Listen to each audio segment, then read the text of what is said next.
अच्छा सर, एक बहुत बढ़िया बात मेरे को याद आ रही है कि लोग हमेशा बोलते थे परिवार वाले कि सुबह जल्दी उठो, जल्दी उठा देते थे। पहले जैसे मैं तो जॉइंट फैमिली में रहा हूँ, तो सुबह ही 5 बजे से ही बर्तनों की आवाज़ आना चालू हो रही है, साढ़े 4 बजे से इवन बर्तनों की आवाज़ आना चालू हो, "अरे उठो, चाय बन गई है, चाय पीना चालू कर दो।" तो एक-एक बंदा उठता, चाय पीने की, दूध पी रहा है, चाय पी रहा है। फिर बोलते कि अच्छा ठीक है, थोड़ा धूप में बैठ जाओ, धूप में बैठ जाओ जाके। सब घर वाले ऐसे ही बोलते थे कि यार धूप में नहीं बैठा, क्या करा? जाके धूप में बैठ थोड़ी देर। तो धूप लेने की आदत जो है ना वो खत्म हो गई है आज। तो वो धूप लेने जो पैटर्न जो छूट गया है, अगर वो आज वापस सब चालू कर दे कि भैया सुबह की जो धूप है, वो लें तो क्या बीमारियाँ खत्म हो सकती है उससे? अरे सर, क्या बात! आपने इतनी खूबसूरत मेरे दिल की बात आपने कह दी है। मैं आपने अभी बचपन की बात की तो मुझे भी याद आता है जब कभी बचपन में बुखार होता था ना तो मेरे फ़ादर बोलते थे, "बेटे धूप में जाके अपने पेट से कपड़ा हटा के लेट जाओ, नाभि पे धूप लगने दो" और बुखार ठीक हो जाता था सर। नाभि पे धूप लगने दो। हमारे पुराने लोगों ने सूर्य को भगवान समान माना है। सूर्य को प्रत्यक्ष भगवान माना है और उसकी पूजा की है। और सिर्फ हमने ही नहीं, बल्कि कितने कल्चर्स रशिया में, स्पेन में, जर्मनी में, इटली में, जापान में, बहुत सारी जगह पर आज इसको हीलियोथेरेपी के नाम से जाना जाता है। और हम यहाँ पर इसको हज़ारों सालों से बोलते हैं सूर्य किरण चिकित्सा। बुक्स हैं इसकी अब मौजूद, जिसमें सूर्य किरण चिकित्सा कैसे करती है, उसके ऊपर पूरी बात की गई है। इनफैक्ट फर्स्ट वर्ल्ड वॉर के दौरान तो जो जो लोग घायल होते थे, जिनको गोली लगती थी, उनके उस जो इन्फेक्टेड बॉडी पार्ट है, जहाँ पर कोई भी चोट आई है, उसको कपड़े हटा के धूप के नीचे उसको लिटाया जाता था कि ये बंदा जल्दी ठीक हो जाएगा। धूप में बड़ी ताकत है जी। और आप देखो यही धूप है जो धरती पर पड़ती है, तो धरती मुस्कुरा उठती है। यही धूप है जो फूल खिला रही है, पौधे हम ज़िंदा हैं उसका बहुत बड़ा कारण ये धूप है, सूर्य है। अगर ये सूर्य नहीं होगा धरती पे कुछ पैदा नहीं होगा। ये धरती पर सूर्य आता है जिसको हमने तो क्या बोलते हैं उसको फोटोसिंथेसिस का प्रोसेस होता है, हमने तो इसको साइंटिफिकली नाम दिया, लेकिन आप देखो ये तो प्राण दे रहा है धरती को।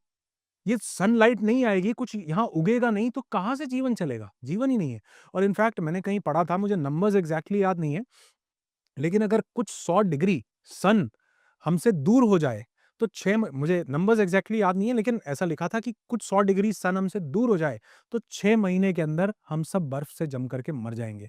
और वही कुछ 100 डिग्री सन जो है हमारे पास आ जाए, तो हम 6 महीने के अंदर सब लोग झुलस करके मर जाएँगे। मर जाएँगे। तो कितनी परफ़ेक्ट, मतलब एक ऐसा सोचो निज़ाम कुदरत ने क्या बैलेंस बना के रखा है कि वो इतनी परफ़ेक्ट दूरी पर है कि 1 डेढ़ डिग्री भी वो दूर नहीं है। मतलब 1 डेढ़ डिग्री भी दूर होगा तो उसका इम्पैक्ट है। कितना सोचो यूनिवर्सल इंटेलिजेंस कितनी पावरफुल है, तो उसने हमको सूर्य दिया। ये धरती को, हम सबको, फूलों को, पौधों को, हर सबको जीवन दे रहा है। जो जीवन दे रहा है, वो जीवन में कुछ गड़बड़ी आए तो उसको ठीक कैसे नहीं कर सकता? सूर्य किरण चिकित्सा हम लोग ने इसको बोला। और आप देखो पुराने ज़माने में जितना टाइम हम धूप में बिताते थे, उतना लोगों के पास ऑस्टियोपोरोसिस नहीं था। आज घुटने में दर्द का, ऑस्टियोपोरोसिस का, ऑस्टियोआर्थराइटिस का, जोड़ों में दर्द का सबसे बड़ा कारण है हमको सनलाइट का ना मिलना। डिप्रेशन का बहुत बड़ा कारण, आप जिसके अंदर डिप्रेशन होगा पहले देखना उसके अंदर विटामिन डी कम पाएगा। 100% डिप्रेशन का बहुत बड़ा कारण है सनलाइट का ना मिलना। वो सनलाइट जब हमें मिलती है ना, वो हमारे कॉर्टिसोल को हीट अप करने का मैकेनिज्म बिल्ड होता है। जब सुबह की, स्पेशली सुबह की सनलाइट जब हमें मिलती है, हमारे पिनियल ग्लैंड से 2 पिनियल और पिट्यूटरी ग्लैंड से 2 न्यूरोट्रांसमीटर सिक्रीट होते हैं। एक को बोला जाता है सेरोटोनिन और एक को बोला जाता है मेलाटोनिन। ये एंटीऑक्सीडेंट है, ये हमारी नींद लाने के लिए रिस्पॉन्सिबल है और ये हमारे डिप्रेशन को खत्म करने के लिए रिस्पॉन्सिबल है। सेरोटोनिन पीस देता है, मेलाटोनिन उसको फिर वो मेलाटोनिन में कन्वर्ट होता है रात को और वो फिर हमको डीप स्लीप, अभी डीप स्लीप की बात हो रही थी ना, वो हमको डीप स्लीप में लेके जाता है अभिषेक। जिस इंसान के पास मेलाटोनिन नहीं होगा, वो 12 घंटे भी सोएगा, वो फ्रेश नहीं उठेगा।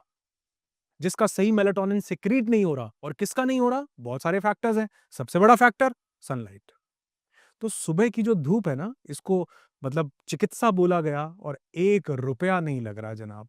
1 रुपया नहीं लग रहा है इस चिकित्सा में। तो सोचो जिसमें 1 रुपए की कमाई ना हो, उसको कौन-सा मेडिकल स्ट्रीम प्रमोट करेगा? जिसमें कोई फ़ायदा ना हो, जिसमें दुकानदारी ना चलती हो, उसको कौन प्रमोट करेगा? कोई कोई नहीं कर करेगा। सकता। इसलिए हमारे पुराने लोग, कोई व्यक्ति बीमार होता था, उसको कहते थे कपड़े उतारो, नींद में लेट, सन बेथिंग बोला जाता था इसको।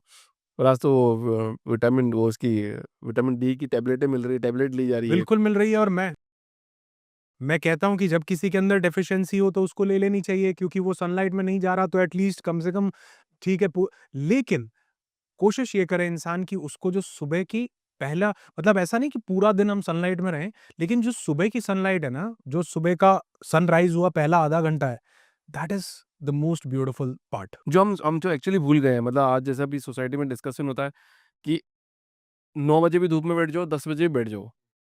तो एक्चुअली टाइमिंग क्या रहता है? मतलब कि अगर आपको सुबह जल्दी बैठना वो ठीक रहेगा, दिन में बैठना ठीक रहेगा, मतलब दोपहर की धूप ठीक रहती है? ये भी क्योंकि बहुत बड़ा पेट्रोल और डीज़ल वाला एग्ज़ाम्पल हो गया, ये सब्जेक्टिव है। इसमें मैं आपको 2-3 चीज़ें बताता हूँ। पहला तो ये जिसको धूप मिल ही नहीं रही है, वो पूरा दिन भी बैठेगा, तो भी चलेगा। जैसे आप देखो कभी गोवा जाओ तो अब जब सीज़न पीक सीज़न होता है ना, तो इंडियंस कम जाते हैं, रशियंस ज़्यादा होते हैं वहाँ पे। राइट, उनको बिल्कुल नहीं मिलती। उनको मिलती नहीं सर, आप देखोगे वो वहाँ पर सुबह बैठते हैं अपना सनस्क्रीन लगा के और रात तक धूप में ही लेटे रहते हैं। जब मदरा कहने का मतलब जब तक धूप है, उसके लिए वो ठीक है क्योंकि वो यहाँ से जाएँगे तो यहाँ से जाने के बाद 12 महीने उनको मतलब वो वाली सनलाइट नहीं मिलेगी जो यहाँ पर वो सोक कर जाएँगे। तो अगर मैं वहाँ पर बैठूँगा क्योंकि मैं तो पहले ही 2 घंटे धूप में बिता रहा हूँ, तो मेरी स्किन बर्न होनी शुरू हो जाएगी। मुझे वो जो यूवी रेज़ है इम्पैक्ट करने लग जाएँगी।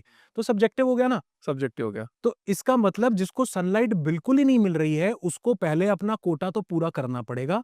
जो ऑलरेडी सनलाइट में जा रहा है, उसके लिए सिर्फ़ आधा घंटा, 1 घंटा मैक्सिमम बहुत बढ़िया है और जो रेगुलरली सन का एक्सपोज़र जिसको मिलता है, वो सुबह की धूप पहले सनराइज़ के पहले 15 से 30 मिनट वो सनलाइट में बिताएँ, बहुत अमेज़िंग बेनिफिट्स होने लगे। और मैं ये आज ऑन कैमरा ये बात बोल रहा हूँ, आप देखना कितने कमेंट्स आते हैं, अगर इस वीडियो को लोग 1 महीने, 2 महीने, 1 साल बाद भी देख रहे होंगे ना, इस वीडियो के नीचे कमेंट्स आ रहे होंगे कि सर चमत्कार हुआ है। किस चीज़ से? सिर्फ़ सन बेथिंग से और सन गेजिंग से। हुँ। 2 प्रक्रियाएँ हैं, एक सन गेजिंग सूर्य की आँखों में आँखें डालकर उसको देखना, क्योंकि जब वो आपकी आँखों से आपके मस्तिष्क में उतरता है ना, आपके पिनियल ग्लैंड और पिट्यूटरी ग्लैंड तक डायरेक्ट सनलाइट पहुँचती है। मैं कहता हूँ रोग दूर होने लगते हैं सर। लेकिन कब? जब सूर्य 12 बजे चमक रहा हो प्रचंड? नहीं, जब सनराइज़ हुआ है उसके पहले 15 से 30 मिनट। वाह! जब बिल्कुल लाइट वो बिल्कुल ऑरेंज-ऑरेंज कलर होता है, बिल्कुल तब आप उसको देख सकते हो। तब वो हार्श नहीं है और वो क्योंकि पर उस टाइम पर जो उसके बेनिफिट्स हैं वो तो आपको मिल रहे हैं। तो पहले 15 से 30 मिनट सन गेजिंग और सन बेथिंग दिन में कभी भी 15 मिनट से लेकर के आधा घंटा 3 बॉडी पार्ट बहुत ज़रूरी हैं, जहाँ पर आपको ये सनलाइट पहुँचानी है। एक आपकी नाभि, योर नेवल पॉइंट, तो नाभि से कपड़ा हटाइए और नाभि पर धूप लगने दीजिए। दूसरा आपकी चेस्ट और तीसरा जो है आपका थ्रोट। यहाँ 3 चक्रों पर धूप ज़रूर लगनी चाहिए। सिर को जितना हो सके धूप से बचाना चाहिए। तो अगर आप धूप में लेटे भी हैं, हैट डाल लीजिए या आपने वो फॉरेनर्स को देखा होगा तो वो उनके साइड में वो अम्ब्रेला लगी होती है जिससे कि उनके फेस पे और हेड पे धूप नहीं हेड पे आती। धूप नहीं आती, बॉडी पे धूप आती है। राइट। तो ये सन गेजिंग और सन बेथिंग जो इंसान करेगा, आप और मैं दोबारा कभी मिले तो हम लोग इस वीडियो के कमेंट्स को डिस्कस करेंगे कि कितने लोगों को इससे बेनिफिट हुआ। मैं तो ऑडियंस से बात कर रहा हूँ सर अभी कि मैं जितने भी मेरे गेस्ट को बुलाता हूँ ना, मैं उनसे पूछता हूँ कि इंस्टेंट कॉफ़ी बनाने का फ़ॉर्मूला बता दो कि ऐसा करोगे तो ऐसा हो जाएगा। पर भगवान की दया ऐसी है कि मेरा कोई भी गेस्ट वो ये नहीं बोलता कि यार अभिषेक जी ये कर लोगे तो ये हो जाएगा, और मैं तो मतलब उसका ये आभारी हूँ कि वे सब्जेक्टिव चीज़ें हो जाती है कि भैया कि मैं बोलता हूँ अपने जो व्यूअर्स हैं उनको कि आपने हर चीज़ देखो, सोचो, समझो, विचारो, और जो तुम्हारे को ठीक लग रही है फिर उस पे एक बार और रिसर्च करो और फिर उस पे कोई इम्प्लीमेंटेशन करना चालू करो।